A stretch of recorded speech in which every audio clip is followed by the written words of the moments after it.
Una vez más ha tomado repercusión pública el debate sobre la necesidad o la inminencia de la reforma a la ley de alquileres o a la normativa que regula los contratos de locación.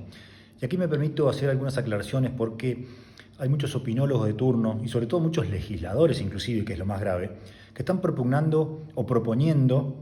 directamente la derogación de toda la última reforma, es decir, la derogación de la ley 27551 del año 2020.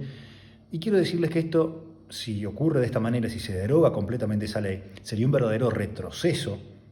en nuestro país, un nuevo retroceso en nuestro país, porque esta ley no solo trajo consigo el ajuste automático del precio del alquiler o el aumento del plazo a 3 años de los contratos de locación, trajo muchas normas que han sido muy beneficiosas, tanto en contratos de locación habitacionales como contratos de locación comercial, que han sido muy beneficiosas porque han regularizado o han prohibido ciertas prácticas y ciertas conductas que se venían desarrollando en el mercado inmobiliario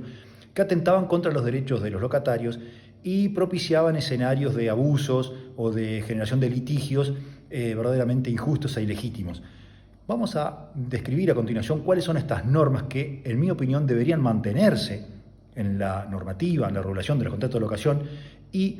creo, en mi opinión, en mi humilde opinión, que las únicas normas que deberían ser sujetas a revisión, derogación o modificación son las referidas al plazo de la locación, al plazo mínimo de la locación y al que prevé el ajuste automático del precio de los alquileres. Pero vemos cuáles son las normas que creo que deberían mantenerse porque han traído muchas ventajas o beneficios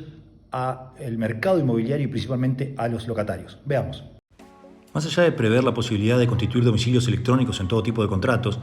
la Ley 27551 modificó, por ejemplo, el artículo 1196 del Código Civil y Comercial, prohibiendo la posibilidad de pagar más de un mes adelantado de alquiler o la exigencia de depósitos en garantía por más del equivalente a un mes de alquiler o el pago de valor llave o la firma de pagarés en contratos de locación con destino a vivienda, lo cual es muy saludable.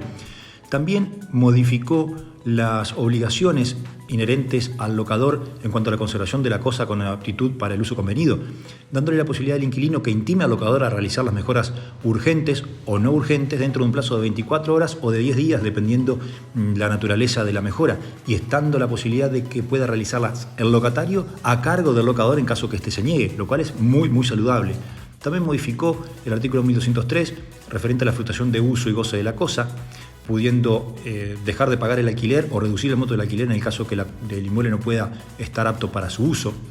También el artículo 1209 que prevé la obligación del locador de pagar el impuesto inmobiliario y la tasa municipal, por ejemplo, y que solo está a cargo del inquilino el pago de los servicios que utilice en el inmueble, lo cual es muy importante. También el derecho que tiene el inquilino de notificar la rescisión del contrato con más de 3 meses de anticipación, en cuyo caso no tiene la obligación de pagar ningún tipo de indemnización. Este es un derecho muy importante para los inquilinos. También el derecho de ambas partes de renegociar la prórroga o renovación del contrato, en cuyo caso, si no se ponen de acuerdo, puede rescindirse el contrato de manera anticipada sin pagar una indemnización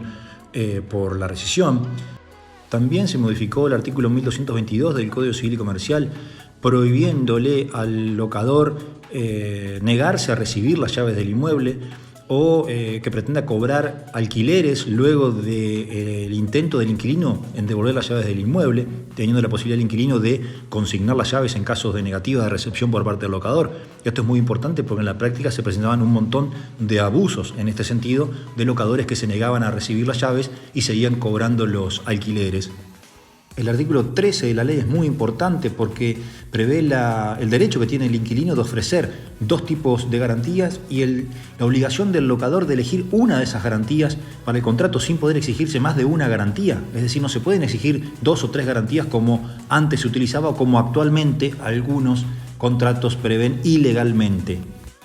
Y por último también previó la posibilidad de consignar judicialmente el importe de los alquileres que el locador se niegue a recibir. Y al igual que en el caso de la negativa a recibir las llaves, las costas de ese juicio de consignación estarán a cargo del locador renuente.